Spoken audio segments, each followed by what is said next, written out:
श्री रामचंद्र भगवान की जय। श्री सद्गुरुदेव भगवान की जय। गुरुर्ब्रह्मा गुरुर्विष्णु गुरुर्देवो महेश्वरः। गुरु साक्षात् परब्रह्म तस्मै श्री गुरुवे नमः। श्री सद्गुरुदेव ने समय समय पर जो प्रवचन अलग अलग जगह दिए हैं उनका संकलन पूज्य कुमुद बहन ने अपनी डायरी में किया था। तो ये प्रवचन एक प्रकार से डायरी नुमा है। आज कुमुद बहन पूछ रही है क्षण दर्शन के विषय में। जैसा पहले मैंने एक बार बताया था, कुमुद बहन छोटी उम्र से ही काफ़ी विदुषी थी और धार्मिक शास्त्रों का बहुत अभ्यास करती थी और कई संतों के संसर्ग में वो गुरुदेव के पास आने के पहले सानिध्य में रह चुकी थी। कुमुद बहन ने पूछा, दर्शनों तथा सिद्धांतों का इतना भारी जमेला है कि उस गाढ़े जंगल से बाहर आना ही मुश्किल हो गया जाए। गुरुदेव ने कहा, नहीं कुमुद, ऐसा नहीं है। एक बार निश्चय पूर्वक देखने से परिणाम में हमारा निश्चय ही पुष्ट होता है। सबके तथ्य बराबर समझने चाहिए। यह बात निश्चित है कि आध्यात्मिक तत्व विचारने वालों ने ही दर्शनों का निर्माण किया है। देखो, मैं जो समझाऊं वह तुम्हें समझाऊं। प्रारंभ वेद से ही करें। पहले वेद एक ही था। महर्षि अंगिरा जी ने उन वेद मंत्रों में से नित्य प्रति के उपयोग के लिए सरल छंदों को संग्रहित किया। यह भी बहुत काल के बाद। इस संग्रह को छांदस या आंगिरस कहा जाता था। पीछे से उसी को अथर्ववेद कहा गया। भगवान व्यास जी ने तो एक ही भाग वेद के रूप में शेष रहा था, उनमें से ऋचाओं को अलग किया, गाने योग्य मंत्रों को अलग किए, गद्य भाग को भी अलग किया। तब से ऋचाओं वाले भाग का ऋग्वेद, मंत्रों का सामवेद तथा गद्य भाग का यजुर्वेद नाम हुआ। वेद को इस प्रकार चार भाग में संकलित कर दिया, तब से वेद चार है और उनके अंग 6 है। शिक्षा, कल्प, व्याकरण, ज्योतिष, निरुक्तर और छंद।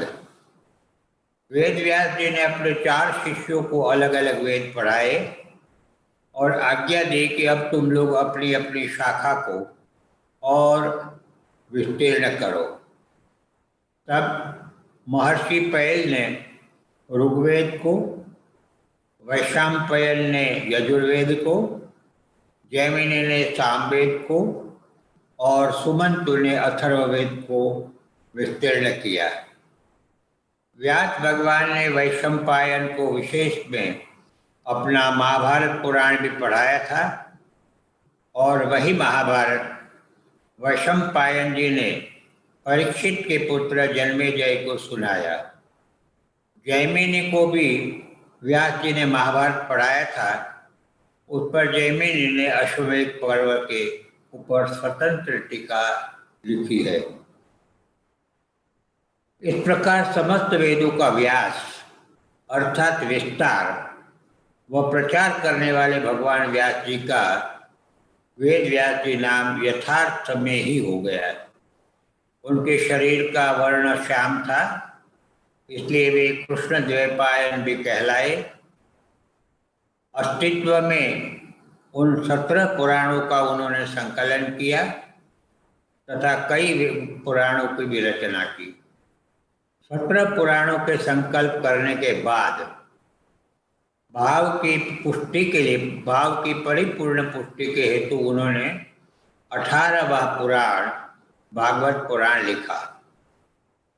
पहले 4 वेद के नाम की 4 संहिता कही जाती थी, फिर उन्हें ही वेद कहा गया। वेद अनादि, अनंत तथा अपौरुषेय है। उनमें समाधि भाषा है। समाधि के द्वारा यह सम्यक प्रकार से समझी जा सकती है। वेदों में कहे हुए यज्ञ आदि के कर्मकांड तथा विधि निषेध आदि ब्राह्मण ग्रंथों में संकलित किए गए हैं। इनमें यज्ञ आदि के स्वरूप को तथा उनके करने की रीति व विधि, सामग्री आदि समझाए हैं। ब्राह्मण भाग के ही अमुक भाग को आरण्यक कहे हैं। ब्रह्म विद्या व सात्विक निरूपण आदि उपनिषदों में है। कुछ उपनिषद ब्राह्मण भाग में भी है। उपनिषद वेद से भिन्न नहीं। प्राय उपनिषदों के मूल पाठ मूल में तो वेदों के ही है। जैसे कि ईशोपनिषद शुक्ल यजुर्वेद का 40वां अध्याय है। कठ का कुछ भाग यजुर्वेद से संबंधित है। उसी प्रकार मुंडक, मांडुक्य तथा प्रश्न का अथर्ववेद से, ऐत्रेय का ऋग्वेद से और तैत्तिरीय का यजुर्वेद से संबंध है। केनोपनिषद सामवेद के जैमिनीयोपनिषद ब्राह्मण के अंतर्गत है। कठ, मुंडक, मांडुक्य के कुछ स्वतंत्र भाग भी है। छांदोग्य उपनिषद सामवेदीय तांड्य महाब्राह्मण का अंतिम भाग है। बृहदारण्यक उपनिषद शतपथ ब्राह्मण के अंतर्गत है। इसलिए वेदों के सारभूत अंतिम तात्पर्य को बतलाने वाले उपनिषद को ही पहले वेदांत कहते थे। दर्शन शास्त्र के बिना उपासना और साधना की प्रतिष्ठा नहीं की जा सकती। कारण कि दर्शन किसे कहते हैं? दृश्यते अनेन इति दर्शनम, अर्थात जिसके द्वारा देखा जाए, वस्तु का तात्विक स्वरूप जाना जाए, इसे दर्शन कहते हैं। भगवान वेद व्यास जी ने वेद उपनिषदों की मीमांसा करके श्रुतियों में जो परम तत्व के स्वरूप का प्रतिपादन है उसको विशेष रूप से व्यक्त करते हुए ब्रह्म सूत्र का उत्तर मीमांसा दर्शन लिखा। इसी को वेदांत दर्शन कहा गया। फिर उन्होंने उपनिषदों का नवनीत गीता जी के रूप में प्रकट किया।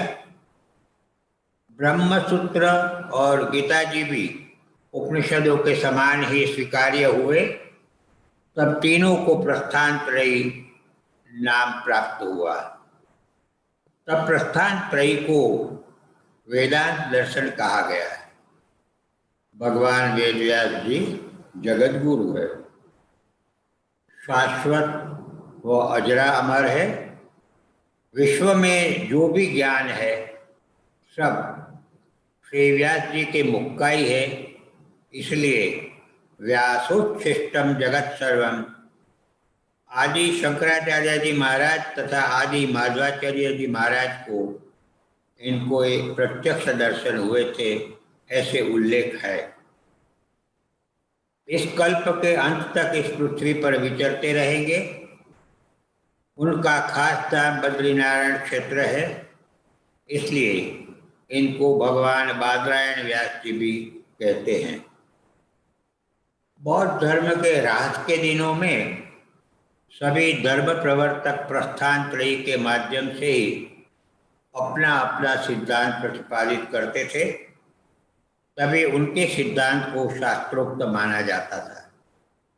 इस प्रकार आदि शंकराचार्य जी महाराज के द्वारा अद्वैतवाद का प्रचार हुआ। तब से उनके ग्रंथ व टीकाएं वेदांत माने जाते हैं। श्री रामानुजाचार्य जी महाराज के द्वारा विशिष्टाद्वैत का प्रचार हुआ। इस विशिष्टाद्वैत की परंपरा तो परापूर्व से चली आ रही थी। द्वापर के अंत में आलवार आचार्यों के नाम के उल्लेख मिलते हैं। इन्हीं की परंपरा में भक्तिसार आलवार व षटकोप स्वामी आलवार के प्रादुर्भाव हुए हैं। श्री महालक्ष्मी जी द्वारा प्रवर्तित प्रपत्ति मार्ग यही है। आदि शंकराचार्य जी महाराज ने सनातन धर्म के प्रति लोगों की श्रद्धा पुनः जागरूक कर दी थी। धार्मिक जीवन बनाने और सदाचार व दैवी संपत्ति को जीवन में आदान करने श्री रामानुजाचार्य जी महाराज ने समझाया और सिखाया। श्री निम्बारकाचार्य जी महाराज के द्वारा द्वैतवाद्वैत का, श्री वल्लभाचार्य जी महाराज के द्वारा शुद्धाद्वैत का और श्री माधवाचार्य जी महाराज के द्वारा द्वैत पाद का प्रचार हुआ। ये अलग अलग परिपाटी है। जब माधवाचार्य जी महाराज को बद्रीनाथ जी में भगवान वेदव्यास जी ने प्रत्यक्ष दर्शन दिए थे, तब उन्होंने आचार्य जी को श्री राम भगवान की मूर्ति तथा शालिग्राम जी के विग्रह दिए थे। आचार्य जी ने नित्य पूजा में ये रखे थे और उनके पीछे उनके उत्तराधिकारी को यही पूजा दी गई थी। आचार्य जयमिनी भगवान वेद व्यास जी के शिष्य थे।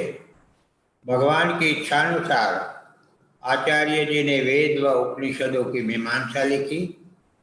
उनको पूर्व मीमांसा कहते हैं। उसमें सगुण ब्रह्म, यज्ञ कर्म विधान तथा 4 प्रकार की मुक्ति को प्रतिपादित किया है। विभिन्न दर्शनों के प्रवर्तक इस प्रकार है। मीमांसा दर्शन के प्रवर्तक जैमिनी मुनि, वेदांत के भगवान वेदव्यास जी, न्याय के गौतम मुनि और वैशेषिक के कणाद मुनि, सांख्य के कपिल मुनि और योग के पतंजलि मुनि। ये 6 आस्तिकवाद के दर्शनों के प्रवर्तक है। जबकि वैभाषिक, योगाचार और सौत्रांतिक शून्यवादी माध्यमिक बौद्ध मत, जैन और चारवाक ये नास्तिकवाद के हैं। आदि शंकराचार्य जी महाराज ने ज्ञान में कैवल्य, कणाद में प्रारब्ध भोग के अभाव को मुक्ति, जैमिनी ने अनासक्ति योग से मोक्ष, पतंजलि ने वृत्ति निरोध से मुक्ति, नारद शांडिल्य ने भगवान में अत्यंत अनुराग से मुक्ति, व कपिल ने तत्वों के विचार से मुक्ति और बौद्ध ने मध्यम मार्ग से मुक्ति होती है, ऐसा प्रतिपादित किया है। वस्तुतः जो प्राप्त किया जाता है वह एक ही अनुभव दशा है, नाम अलग अलग है। उस स्थिति को पाने के मार्ग अलग अलग है। इसलिए सांख्य का मोक्ष, न्याय का अपवर्ग, वेदांत का कैवल्य और साकेत, गोकुल, वैकुंठ, निर्वाण इत्यादि यथार्थ में तो एक ही स्थिति है। बड़े सुंदरदास जी महाराज ने सुंदर विलास कवित्व में ये सब कह दिया है। एक हाथी को 5 अंधे देख रहे हैं, हाथी कैसा है। तो जिन्होंने उसको जिस प्रकार से अनुभूति करी उस प्रकार से उन्होंने बताया। उसका कवित्व है। पाँव जिन गहो सो तो कहत है उखल सो, ऊँच जिन गहो तेन लाव सो सुनायो है, सूंड जिन गही तेन डगले की बाह कही, दंत जिन गहो तेन मूसर दिखायो है, कान जिन गहो तेन सूप सो बनाए कहो, पीठ जिन गई तेन बिटोरा बतायो है, जैसो है तैसो ही ताई, सुंदर सुअक्षी जाने, आंधवे ने हाथी देखी जगरो मचायो है। न्याय शास्त्र कहत है प्रगट ईश्वरवाद, मीमांसक ही शास्त्र माही कर्मवाद कहो है, वैशेषिक शास्त्र पुनि कालवादी है प्रसिद्ध, पातंजल शास्त्र माही योगवाद लहो है। सांख्य शास्त्र माही पुनि प्रकृति पुरुषवाद, वेदांत जो शास्त्र तीन ब्रह्मवाद कहो है। सुंदर कहत शत शास्त्र माही भयोवाद, जाके अनुभव ज्ञान वाद में न बहो है। मेरी अनुभूति की बात यह है कि श्रवण हो वेदांत का, मनन हो सांख्य का, निधिध्यासन हो ईश्वर का, प्रणिधान योग का और जीवन हो न्याय का, नीति का, तो साक्षात्कार है हाथ का। यहाँ गुरुदेव ने स्पष्ट कहा है। मेरी अनुभूति की बात तो यह है और इसका तात्पर्य है कि इन्होंने ये सभी दर्शनों से अपनी अनुभूति प्राप्त करी है। मैं फिर से इसे बोलता हूँ। मेरी अनुभूति की बात तो यह है कि श्रवण हो वेदांत का, मनन हो सांख्य का, निधिध्यासन हो ईश्वर प्रणिधान, निधिध्यासन हो ईश्वर का, प्रणिधान योग का और जीवन हो न्याय का, नीति का, तो साक्षात्कार है हाथ का। रीति राम पद नीति पथ, चले राग ऋष जीत, तुलसी संतन के मते यही भक्ति की रीत। ये दोहावली का 86 नंबर का दोहा है। गुरुदेव का दोहा गुरुदेव बता रहे हैं जो अक्सर भक्त लोग गुनगुनाते हैं और उसमें से प्रेरित भी होते हैं। मन कौआ तन बक सरिस, बैन मयूर समान, बना दास फिर कौन विध, ऊंचा है कल्याण। इसी वक्त आए हुए एक भक्त ने प्रणाम करके श्री गुरुदेव का फोटो श्री हस्तों में देकर सही व उपदेश वचन लिख देने की प्रार्थना करी। गुरुदेव ने लिखा, दृष्टा बनो, और अपनी सही करी। कुशल समाचार पूछने के पश्चात गुरुदेव ने कहा, योग साधना में व आध्यात्मिक उन्नति के लिए यम नियम का आधार अनिवार्य है। योगस्य प्रथमं द्वारम वांग निरोधो परिग्रह, निराशा च निरीहा च नित्यमेकांतशीलता। योग का प्रथम द्वार वाणी का संयम, अपरिग्रह, निराशा, निस्पृहता एवं एकांत सेवन है। आवत को हर्षे नहीं, जात शोक नहीं होय, ऐसी करनी जो करे, गर्भित योगी हो। इसका एक ऐसे ही अर्थ वाला पद जो अक्सर गुरुदेव बताते थे, जाही विधि राखे राम, ताही विधि रहिए। आवत को हर्षे नहीं, जात शोक नहीं होय, ऐसी करनी जो करे, गर्भित योगी हो। गुरुदेव की रचित प्रार्थना में भी गुरुदेव ने प्रथम पद में मुदित रहे प्रत्येक दशा में, तोष सुधा रस पावे, हमेशा प्रसन्नता बनी रहे। ध्यान या स्थान तो पात्रता अनुसार बताया जाता है। प्राण शक्ति का भ्रुकुटी में मिलन होने पर बुद्धि रुतंभरा होती है। संप्रज्ञात समाधि की अवस्थाएं ये विषय के ऊपर आधारित होती है। आत्म तत्व को ढकने वाला पहला पर्दा है त्रिगुणात्मक चित्त का। इसमें प्रतिबिंबित होकर आत्मा अस्मि रूप से भासता है। उपनिषद ने इसी को आनंदमय कोश कहा है। यही कारण शरीर है। आनंदमय कोश के कारण शरीर सहित आत्मा को प्राज्ञ कहा है। योग में इसी को अस्मितानुगत संप्रज्ञात समाधि अवस्था कही है। इसके निरंतर अभ्यास करते रहने पर ऋतंबरा प्रज्ञा का उदय होता है। चित्त की चंचलता बिल्कुल समाप्त हो जाती है। रजतम का आवरण हट जाता है। विशुद्ध सत्वगुण चित्त में छा जाता है। सत्वगुण की स्थिरता एक सी निरंतर रहती है। तब प्रज्ञा के प्रकाश से सर्व आवरण भेदे जाते हैं।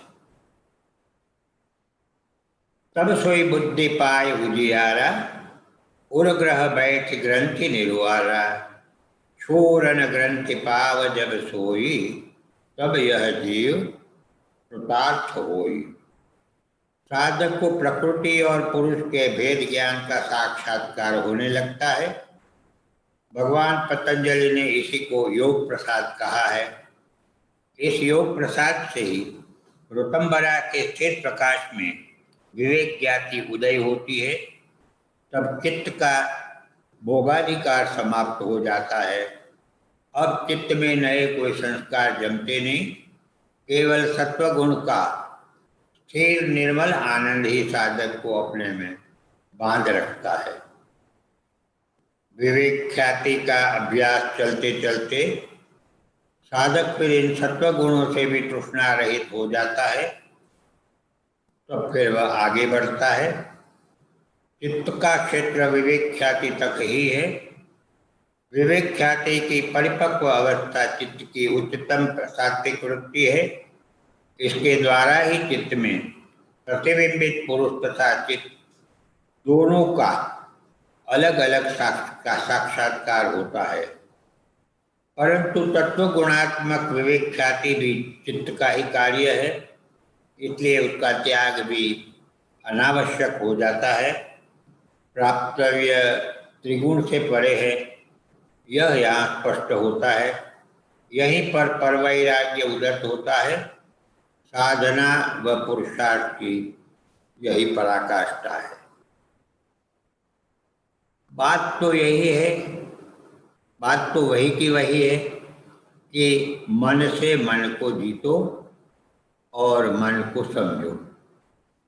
मन स्फुरना से रहित कर, जा विधि से होय, चाहे भक्ति चाहे ध्यान कर, चाहे ज्ञान से सोय। बनान भूल कुतर्क में, छुटे चमुत्तय ही भान, गीता से मुकते कही, कर्म भक्ति अनुज्ञान। मिथ्यावाद के शाब्दिक भाव आग्रह के कारण तथा अहम ब्रह्म बनकर ईश्वर को न मानने के भाव के कारण आदि शंकराचार्य जी के श्रेष्ठ संप्रदाय को उसके अति उच्च भाव व स्वरूप से चलित कर दिया है। बौद्ध धर्म के ह्रास में भी नास्तिकता यानी अनीश्वरवाद मुख्य कारण रहा है। देखो, मनुष्य के लिए एक समय ऐसा आ ही जाता है जब वह सोच में पड़ जाता है कि आखिर यह सब जगत है क्या वस्तु। प्रथम प्राण की गति किससे युक्त है, किसकी प्रेरणा से यह मन की गति हो रही है। सर्व प्राणी बोलते हैं, यह वाणी किससे प्रेरित है। हम कहाँ से उत्पन्न हुए, वो भी इतने विविध प्रकार के। जीवन धारण किसके द्वारा हो रहा है और किसमें हमारी स्थिति है। कार्य कारण का सिद्धांत अटल है। बिना कारण के कोई कार्य स्फुट हो ही नहीं सकता। जगत है तो इसका कर्ता भी कोई होना ही चाहिए।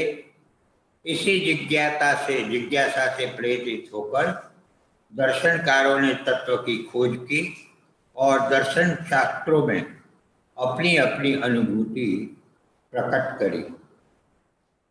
योगियों के ईश्वर, सांख्यों के परम पुरुष, वेदांतियों के पूर्ण चैतन्य ब्रह्म और भक्तों के भगवान एक ही है। राम राम रटु राम ही, राम राम कह रो, बना दास जब हरि मिले, परा पलंग पर सो। हाँ हाँ, मैं निश्चय पूर्वक यह कहता हूँ, दावे के साथ कहता हूँ, सबसे सरल उपाय राम राम है। वैदिक भक्ति में नवधा भक्ति है। इसके फल रूपा रागात्मिका पराभक्ति की 5वीं भूमिका में भक्ति का रस उदय होता है। इसी को रस उत्पादिका भूमिका कही है। यह 5वीं भूमिका भक्ति का बीज है, जिसके फल स्वरूप में शेष 6 भूमिकाएं हैं। संयम नियम फूल फल ज्ञाना, हरि पद रति रथ वेद बखाना। संयम नियम फूल है, उस फूल का फल ज्ञान है, और हरिपद रति उस फल का रस है। रागात्मिका की अंतिम भूमिका अर्थात 11वीं भूमिका तो किसी विरल भाग्यवान भक्त को ही प्राप्त होती है। इनके उदाहरण वे गोपियां हैं जिनको घर वालों ने रास में जाने नहीं दिया था। उन गोपियों ने घर में ही उसी वक्त भगवान के विरह में सहज ढंग से वह इच्छा मात्र से शरीर त्याग दिए। मानस की चौपाइयाँ गुरुदेव उद्धृत करते हैं।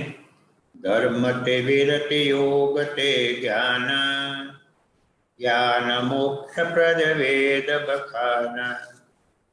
जाते बेगी द्रवो मैं भाई, सो मम भक्ति भक्त सुखदाई। सो स्वतंत्र अवलंबन आना, ते आदेन ज्ञान विज्ञान। यम नियम व संयम को जो सहज ही प्राप्त कर लेता है, उस अनुराग की कितनी सामर्थ्य है, सोचना चाहिए। योग के 8 अंग है, यम नियम, आसन प्राणायाम, प्रत्याहार धारणा, ध्यान और समाधि। धारणा ध्यान और समाधि से युक्त होता है वह है संयम। यही संयम शक्ति सामर्थ्य को प्राप्त कराता है। जिस प्रकार कांच के मध्य बिंदु में सूर्म रश्मियों को केंद्रित करने पर उस केंद्रित तेज अग्नि में रुई जलाने लगती है, इसी प्रकार की सामर्थ्य संयम की है। संयम की इन सिद्धियों से कई साधक लालची होकर लक्ष्य मार्ग से च्युत हो जाते हैं। 8 अंगों के सम्यक अनुष्ठान से ही विवेक ख्याति प्राप्त होती है। यम का हेतु है व्यवहारिक शुद्धि। मनुष्य समाज में रहता है, इसलिए प्राणी मात्र के साथ का व्यवहार यमों के द्वारा सात्विक व सुकृत बनाना, यह हेतु यमों का है। राग द्वेष कमजोर पड़ना, ये नीति प्रामाणिकता, दया, अहिंसा करुणा आदि यमों के अनुष्ठान की सिद्धि है। रजोगुण तथा तमोगुण के विक्षेप और आवरण मल को दूर करके स्वतः के व्यवहार मात्र को अविचलित रूप से बिल्कुल शुद्ध बनाना, यह हेतु नियम का है। बौद्धों ने अष्टांग योग के इसी सिद्धांत को अपना अष्टांगिक मार्ग कहा है। इन्हीं 5 यमों को पंचशील कहा है। 5 यम उनके मतानुसार अहिंसा, सत्य, अस्तेय, ब्रह्मचर्य, अपरिग्रह, और योग शास्त्र के अनुसार 5 यम है अहिंसा, सत्य, अस्तेय, ब्रह्मचर्य, अपरिग्रह, और उन्होंने पंचशील अहिंसा, सत्य, अस्तेय, ब्रह्मचर्य और मद्य निषेध। गुरुदेव कहते हैं, मैं तो यही बताना चाहता हूँ कि अनुराग से ये सब ऊंचे ऊंचे महान दुर्घट शिखरों को हम अति सहज रूप से ही पार कर लेते। ये बड़ी अद्भुत बात है समझने की कि ईश्वर के अनुराग से ये बड़े बड़े सब ऊंचे ऊंचे महान दुर्घट शिखरों को, यानी सत्य, अहिंसा, ब्रह्मचर्य, अस्तेय, अपरिग्रह आदि को हम सहज ही पार कर लेते हैं। जे अति भक्ति जानि परिहर ही, केवल ज्ञान हेतु श्रम कर ही, ते जड़ काम धेनु ग्रह त्यागी, खोजत आग फिर ही पै लागी। अस विचार जय मुनि विज्ञानी, जाचहि भक्ति सकल गुण खाने, तरहिन बिनु से मम स्वामी, राम नमामि नमामि नमामि।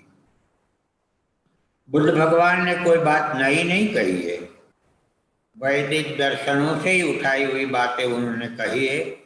इसी तरह महावीर भगवान ने भी वैदिक दर्शनों व पुराणों से ही उठाई बातों से नया संप्रदाय प्रचलित किया।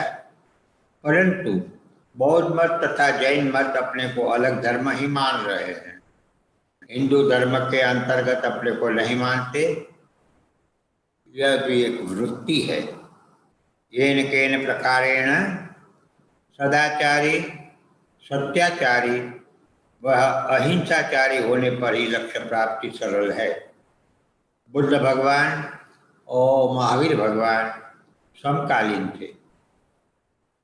गुरुदेव कह रहे हैं, छोड़ो इस माथाकूट को, दैता द्वैत विशिष्ट की खाली माथाकूट, मुझे तो राम राम में ही परमानंद है भाई। राम भजे भय राम यही मन, गे मन बुद्धि और चित्त अहम सब, विधि और निषेधन जानत वेद, गए सब खेद अनंत भये अब, सृष्टि प्रलय स्थिति भूल गई, नहीं जानत देश अरुकाल अहै कब, दास बना हम ब्रह्म हम ईश्वर, आवत है उठी श्वास जब ही जब।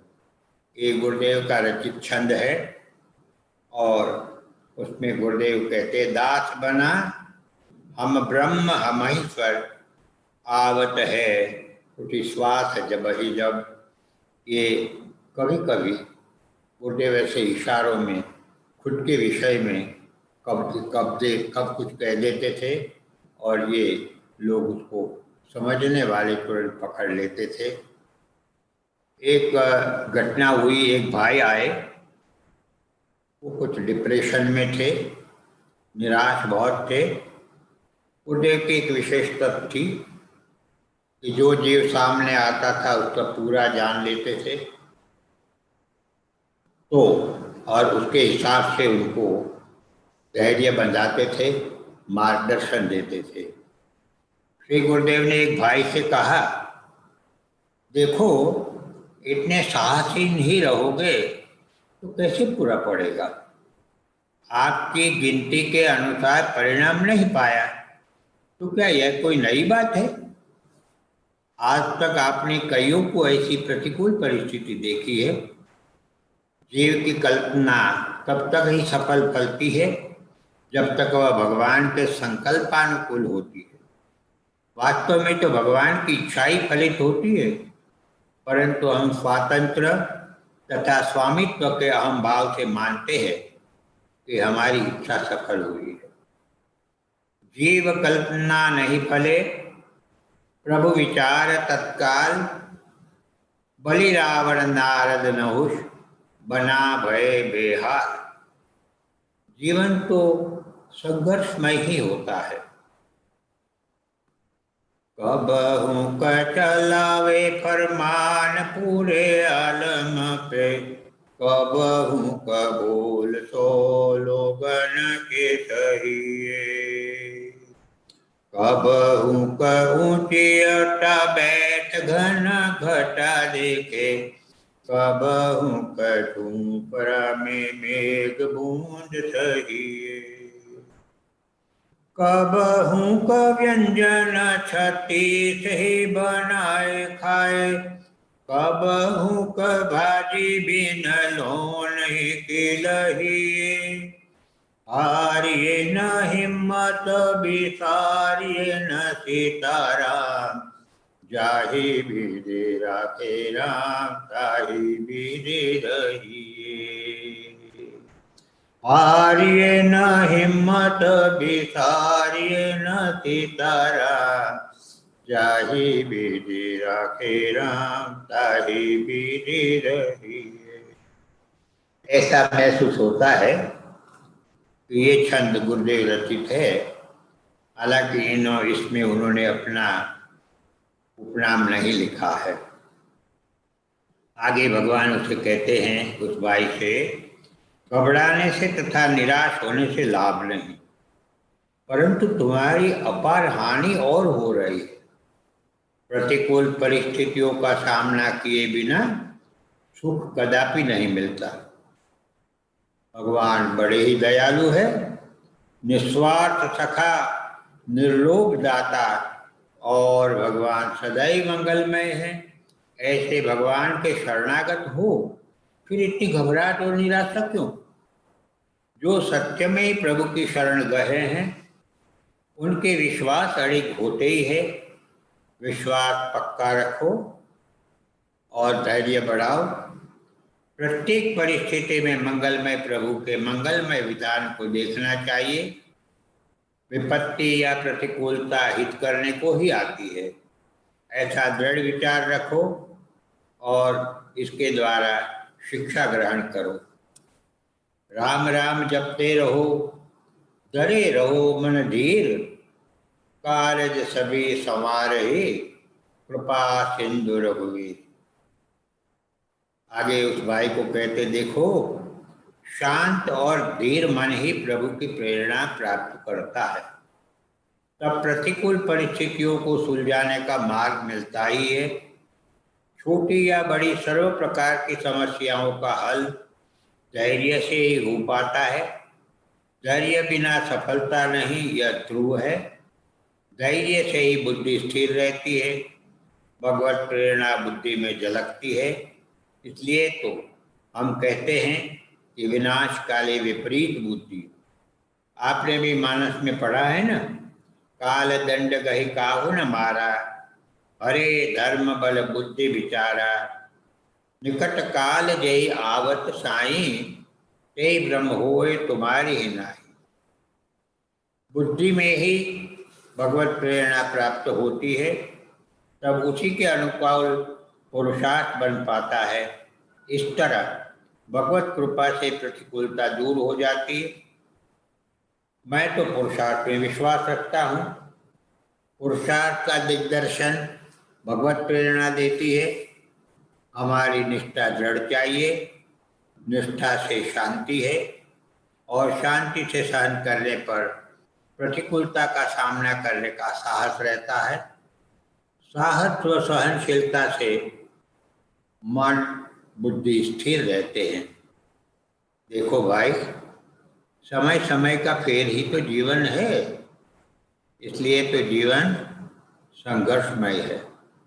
समय कभी सहायक तो कभी बाधक होता रहता है। कारण समय सदैव परिवर्तनशील है।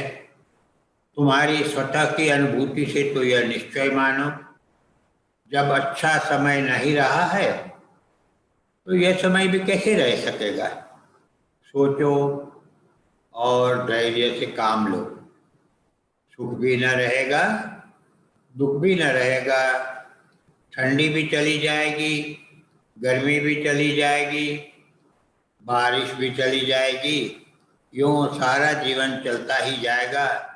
इसलिए विश्वास न छोड़ो, धैर्य रखो भाई। धीरज में सुख है सदा, सहन करे सब व्याधि, बना जान भज राम को, मिटि है सकल समाज। मैं नीति की एक बात बताऊं, सर्व प्रकार के उद्वेग व दुख का एक ही इलाज है। हम सुखी कैसे हुए, यह प्रश्न जब उठे तो मैं सुखी क्यों नहीं हूँ, इसका जो जवाब मिले, उस कारण को समझपूर्वक दूर करना, यह तुम्हारा सर्वप्रथम पुरुषार्थ होना चाहिए सुखी होने के लिए। पुरुषार्थ विवेकहीन होगा तो चौक्कस असफल होंगे। आदि दैविक दुखों के समय में हमेशा अपने से ज्यादा दुखियों को देखना, वह इस तरह सराहना चाहिए कि मेरे से तो ये लोग कितने ज्यादा दुखी है, फिर भी साहस, शांति व धैर्य पूर्वक रहते हैं। मैं तो हाय हाय कर रहा हूँ। आदि भौतिक सुख के समय हमेशा अपने से ज्यादा सुखी लोगों को और देखने से हम अहंकार से बचे रहते हैं। तब हम ऐसा विचारे कि मेरे से तो ज्यादा सुखी ये लोग हैं, फिर मैं अहम किस बात का कर रहा हूँ। साधना में आगे बढ़ने के लिए अपने से ज्यादा आगे बढ़े हुए साधकों की और संतों की ओर देखना चाहिए। तो फिर निरालस्य, उत्साह, तीव्रता का ह्रास नहीं होता। लोकमान्यता व लोक व्यवहार की परवाह न करते हुए सदैव ध्यान में रखना कि आय से विशेष व्यय तो नहीं हो रहा है। झूठी मान्यता के पीछे प्रतिकूल परिस्थिति को और गाड़ी मत बनाना। चाहे कितनी भी तंग परिस्थिति हो, दूसरों से कभी मांगना नहीं। कारण कि मांगोगे उसी वक्त तुम्हारी आबरू चली जाती है, तुम्हारा गौरव चला जाता है, और बिना आत्मगौरव का जीवन जीवन ही नहीं। आव गया, आदर गया, नैनन गया सने, ये तीनों तब ही घटे, जब ही कहा कछु देहु। तुलसी पर घर जाए के, दुख न कहिए रोय, अपना भर्म न गुमाइए, होनी हो सो होय। दूसरों से क्या मांगना, जो सबको देता है उन्हीं से ही मांगो ना। मांगना तो एक भगवान से ही। ऐश्वर्य, धर्म, यश, शोभा, ज्ञान, वैराग्य, इन 6 भागों को संपूर्ण अभिव्यक्ति के सहित धारण करने वाले केवल भगवान ही है। निष्ठा पूर्वक भगवान की सहाय मांगो, तुम्हारी प्रतिकूलता चौक्कस चली जाएगी। घबराओ नहीं। अब तो उसकी पूंछ पर रह गई है और वह भी पूरी होने में है। दुखों से घबराना नहीं, राम नाम छोड़ना नहीं, पुरुषार्थ छोड़ना नहीं, तो दुखों का होना नहीं। ये ध्रुव है। गुरुदेव एक छंद बताते हैं। गज कारण तारण गणिका को, प्रहलाद के काज का नहीं कियो, विषमेत लिखे विषयाज करी, चंद्रहास को राज बिलास दियो। और भारत में गज घंट त्वरे चिड़िया के बच्चा को बचाए लियो, मन काहे को सोच करे भरमाए, दीनानाथ अनाथन को तकियो। भगवान सदैव देना चाहते हैं, देने वाला थक जाता है, इतना देते हैं। विनय का 80 नंबर का पद। और काहि मांगिए को मांगी वो निवारे, अभिमत दातार कौन दुखदारी ददारे। तो ही मांगी मांगनो न मांगनो कहायो। भगवान किसको देते हैं? भगवान जिसको देते हैं वह पूर्ण काम बनता है। प्रभुता को सब ही भजे, प्रभु को भजे न कोई। प्रभुता तज प्रभु को भजे, तो प्रभुता दासी होय। थोड़ा समय विश्वास पूर्वक धैर्य धारण करके पुरुषार्थ में लगो रहोगे तो तुमको इसकी प्रतीति अवश्य होगी। तुम्हारे विश्वास की त्रुटि भगवत कृपा के विलंब का कारण है। ये बहुत महत्वपूर्ण गुरुदेव ने कहा है कि तुम्हारे विश्वास की त्रुटि भगवत कृपा के विलंब का कारण है।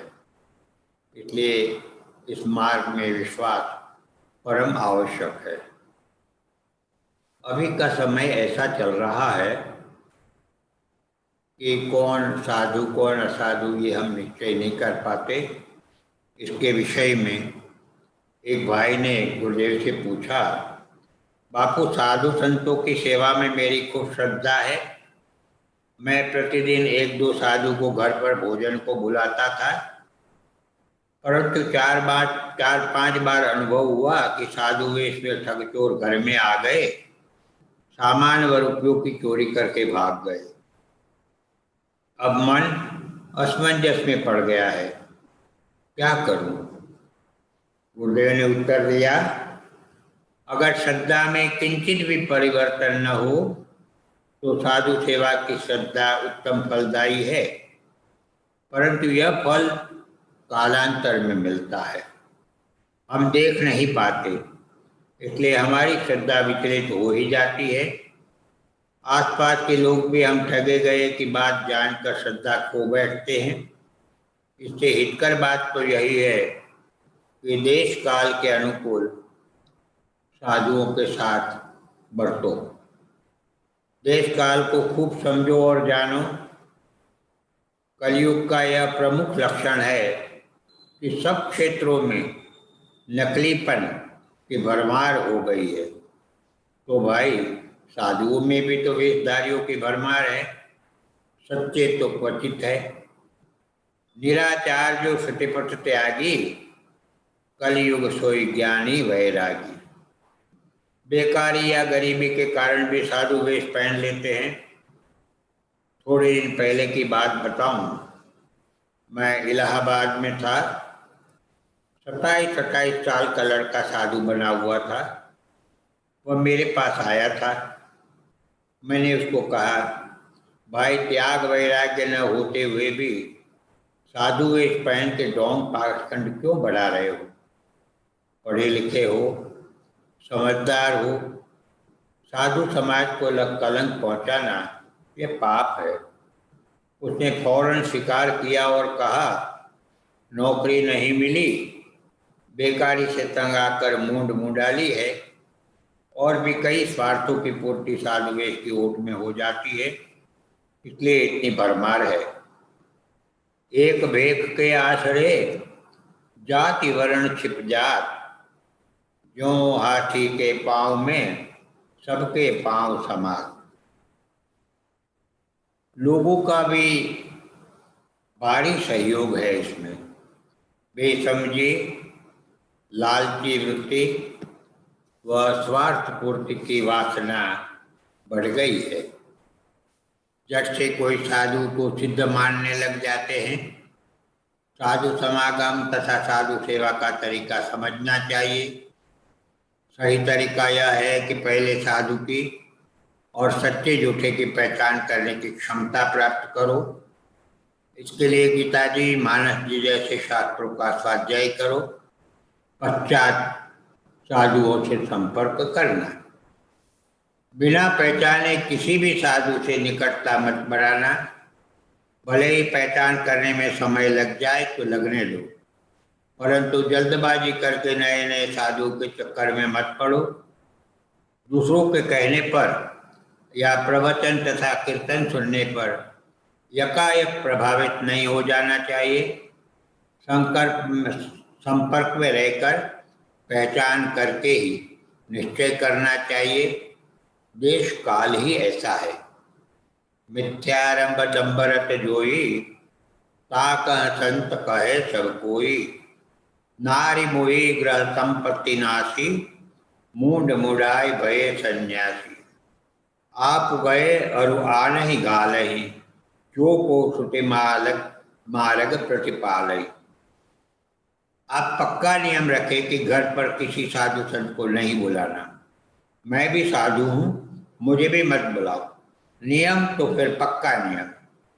देखो, साधु की सेवा बराबर करो, परंतु जहाँ रहता है वहाँ जाकर उन्हें जो आवश्यकता हो पहुँचा दो तो कोई आपत्ति नहीं। साधु के लिए नियम भी ऐसा है कि किसी गृहस्थी के घर जाना नहीं, गृहस्थी साधु के पास आवे ऐसा विधान है। गुरुदेव भी शिष्य के यहाँ कभी कार्य विशेष पर ही जाते हैं। श्री वशिष्ठ जी महाराज श्री राम जी के महल में खास विशेष कार्य को लेकर ही गए हैं। एक बात चौकस है कि जिसको गुरुदेव के सन्निधि का लाभ मिला हो उसको नए साधुओं को पहचानने की समझ अवश्य होती है। फिर भी निजी स्वार्थ से प्रेरित होकर विवेक बुद्धि को दबा दे, ये अलग बात है। सत्संगत को फल यही, संशय रहे न ले, रहे स्थिर श्रुति सरल चित, जाने नहीं कलेश। सत्य झूठे को पहचान वही कर सकता है जिसका विवेक जागृत व स्थिर हो, अर्थात लोभ लालच से मुक्त हो। साच झूठ निर्णय करे, नीति निपुण जो होय, राजहंस बिन कौन करे, क्षीर नीर जुदोय। गुरुदेव बताते हैं कि साधु को किस तरह पहचाना जाए। प्रश्नकर्ता भाई ने ही पूछा था साधु को किस तरह पहचाना जाए, तो गुरुदेव ने कहा सब गृहस्थी गृहस्थी है, परंतु जिनके यहाँ अतिथि सत्कार होता है वही गृहस्थाश्रमी है। श्रीमंत बहुत है, परंतु पर के लिए जिनकी संपत्ति काम आती हो वही श्रीपति है। साधु बाहर के वेश व रहन सहन से कई ढंग के होते हैं, परंतु साधु की पहली परख यही है कि उनके पास में मन सहज शांत हो रहे हैं। सर्व प्रकार की कामनाओं को शांत करे वही संत। संत संत सब एक है, जस पुष्ता को खेत, कोई कुदरती लाल है, कोई श्वेत को श्वेत। अफीम का खेत फूला फला हुआ तब देखो कितना आकर्षक होता है। उनके फूल रंग बिरंगे खिलते हैं, इसलिए देखते ही मन मुग्ध हो जाता है।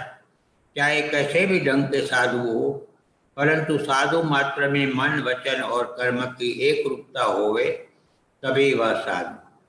ये तो मोटी बात है जो साधु के संपर्क में रहते रहते हमारी दृष्टि में, समझ में तथा अनुभूति में आ ही जाती है। मनस्येकम वचस्येकम कर्मण्येकम महात्मानम। महात्माओं के मन वचन कर्म में एक रूपता रहती है। यथा चित्ते तथा वाची, यथा वाची तथा क्रिया, चित्ते वाची क्रियायाम च साधु नाम एक रूपता। संत महापुरुषों के जैसा चित्त में होता है, वाणी में बोलते हैं और जैसा बोलते हैं वैसा ही कार्य करते हैं। इन प्रकार संतों के मन, वाणी और क्रिया में एक रूपता रहती है। इसलिए तो साधु बनना बहुत मुश्किल है भाई। साधु होना सरल है, साधु बनना दूर। साधु से साधु बने, रमे राम भरपूर। अच्छा, पहले साधु का अर्थ क्या होता है यह जानो। साधु का अर्थ होता है सबका हित साधने वाला। पर कार्याणि साधयति स साधु। साधु का जन्म ही इसी हेतु से होता है, कारण कि साधनोति पराणि धर्म कार्याणि स साधु। कबीर सोई पीर है, सो जाने जो जाने पर पीर, जो पर पीर न जान ही, सो का पर बेपीर। प्रिय और सत्य बोले, निश्चल प्रेम रखे, सुख पहुँचावे, उपकार करें, हित करें, निर्लोभी व निष्पृह हो, ये लक्षण साधु के हैं। जो आत्मानुभाव की अपार संपत्ति का धनी है वह धन मान व बड़ाई की इच्छा से परे होता है, निष्पृह होता है। इसलिए साधु हमेशा निस्वार्थ दाता ही होता है। साधु जो देता है उसका मूल्य तो कोटि अरब खरब द्रव्य से भी चुकाया नहीं जा सकता। जो धन मान या कीर्ति बढ़ाई की इच्छा रखता है वह दाता नहीं परंतु भिखारी है। साधु कदापि भिखारी नहीं होता। विद्वान कथा प्रवचन के बदले में, अपनी विद्वता के बदले में धन चाहता हो या हो सकता है। संगीतकार अपने संगीत ज्ञान से पूर्ण भजन कीर्तन सुनाने के बदले में धन चाहता हो यह हो सकता है, सेवा करने वाला भोजन, वस्त्र, आश्रय या मासिक निभाव चाहे यह हो सकता है, परंतु साधु को धन, मान या बड़ाई की स्पृहा होना सर्वथा असंभव है। जो कोई साधु ऐसा करे तो निश्चय जानो कि वह साधु ही नहीं, गुणों की विषमता से बह जाए वह तो कच्चा साधक है। साधु भूखे भाव के, धन के भूखे नाही। जो साधु धन के भूखे, सो तो साधु नाही। पेट समाना अन्न मिले, तन समाय सो चीर। बढ़ती लालच ना करे, ताको नाम फकीर। साधु स्वयं सहन करके भी दिन दुखों की हर प्रकार से सेवा करता है, लोगों को सही मार्गदर्शन देता है। साधु सदैव निस्वार्थ, उपकारी व निष्ठुर हितकारी होता है। अपने स्वरूप को न छोड़े वही साधु। बिना कहे कि सत्पुरुषा वो परे पर की पूरे आज, कौन कहते सूर्य को घर घर करत प्रकाश। चित्रकूट में 25/11/50 से नेत्र यज्ञ प्रारंभ हो रहा है। नेत्र यज्ञ में आने की आज्ञा पूछने वाले को श्री गुरुदेव खूब प्रसन्नता से कहते हैं, हाँ हाँ अवश्य आइए। मैं तो कहता हूँ कि जो कोई आना चाहे बराबर आ जाए, मुझे पूछने की आवश्यकता नहीं। यह तो सेवा यज्ञ है। सेवा करना तो सबका जन्म सिद्ध अधिकार व कर्तव्य है, क्योंकि मनुष्य जन्म है ना। सेवा में जो क्षण बीते उसे मानव जीवन सार्थक है। इसलिए जीवन में जब भी जहाँ भी सेवा करने का मौका मिले उसे बराबर पकड़ लेना ही चाहिए। यह सारा जगत भगवान के प्रताप का आविर्भाव है। उसके कण कण में, चराचर में सर्वत्र वही समाया है। तुलसी कहे इस जगत में, सबसे मिलिय हर्षाय। क्या जाने किस रूप में, रामचंद्र मिल जाए। सियावर रामचंद्र भगवान की जय। श्री सद्गुरु भगवान की जय। समय एकदम नजदीक पहुंच गया है, इसलिए आज यहाँ हम इस प्रवचन के लिए विश्राम करते हैं और कल के दिन ईश्वर कृपा से हम आगे इसमें पढ़ेंगे, समझेंगे और प्रयत्न करेंगे कि हमारे आचरण में भी कुछ न कुछ उतरे। सबको जय सिया राम, जय भगवान।